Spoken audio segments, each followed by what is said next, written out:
Guys, good morning, good morning! It's a Monday! Oh! Meron lang akong tips sa inyo. So, bumili ako ng karayom. Ito.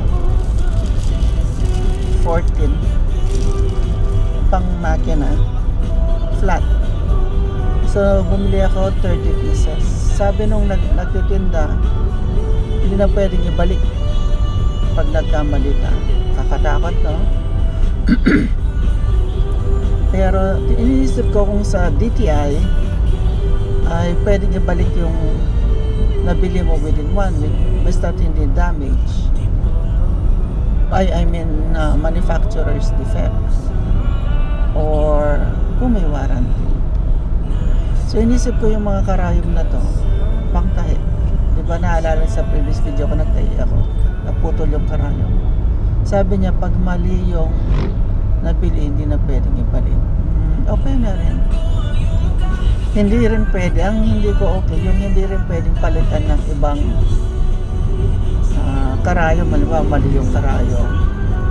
Yun ang sad. Kasi, I mean, kung nagkamali ka, hindi naman nasira yung gamit, papalitan mo rin ang same item. Ayaw nila. Yung nagtitinda ng karayom sa Rotonda sa Angeles. So, dahil sila lang nagtitinda ng mga gamit na gano'n, panahe, monopoly, dito sa Angeles, ay medyo pangit yung gano'n customer service. Like, pag nagkamali ka, one miss you die, touch move. Alam mo yun, itong karayom. Don't worry, walang sasakyan sa harap ko. So, yun.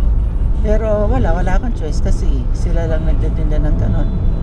Tapos yung pag nagkamali ka wala na. Sad. Pero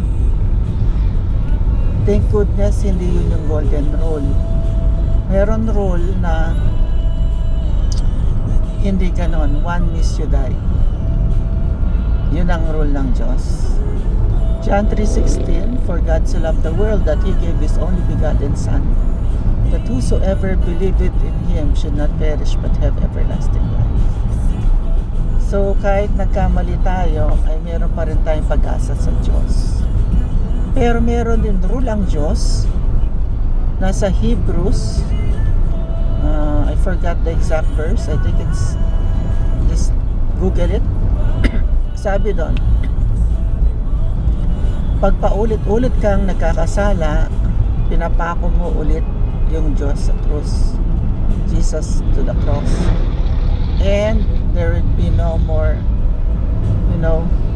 kasi nabubuhay ka sa kasalanan, ulit-ulit mo na ginagawa, hindi na pwede yung patawarin ka ng patawarin. Yeah?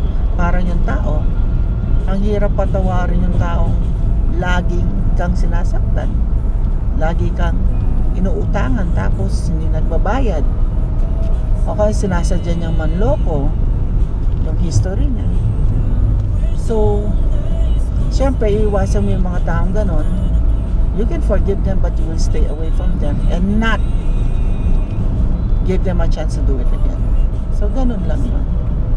Pag nagpapatuloy tayo sa kasalanan, kahit alam natin mali, nagsisinungaling, nagnanakaw, lalagit pera ngayon, ang hirap ng pera ngayon, pati teacher magnanakaw ng pera. Yung ko.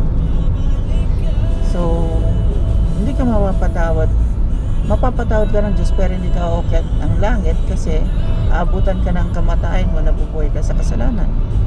O kaya abutan ka ng Diyos na bumagi sa kasalanan. So yun ang kwento ng karayom. Pag bumili ka doon sa tindahan na yon, sa tapat ng parang may mall, Happy Mall, bago Rotonda, Angeles, may binili ka doon, wala nang balikan, iyak ka. Kaya nung maganda, ayusin mo na lang, sulat mo yung bibilhin mo, siguraduhin mo yung sukat para hindi ka na ma-disappoint kasi harsh yung kanila customer service. No exchange either, no return, no exchange. Pero alam ko bawal sa DTI yun, yung no exchange. Kasi hindi naman na damage palitan mo ng ano. Pero syempre malakas siguro sila sa ano, may cabin sila. Mga chicken eh. Matagal na sa Angeles yan eh. So foundation sila ng Angeles. So they can practically do actually whatever they want. Pero yun ang balak ko. I'm gonna compete with them. Yun ang pagtatayuan ko ng negosyo.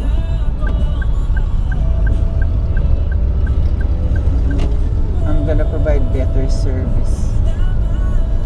Yeah. So, yun. Yun lang ang share ko ngayon. Bible verse sa umaga nito. Di pa ako, like 10:36 pa lang. God bless, my dear friends.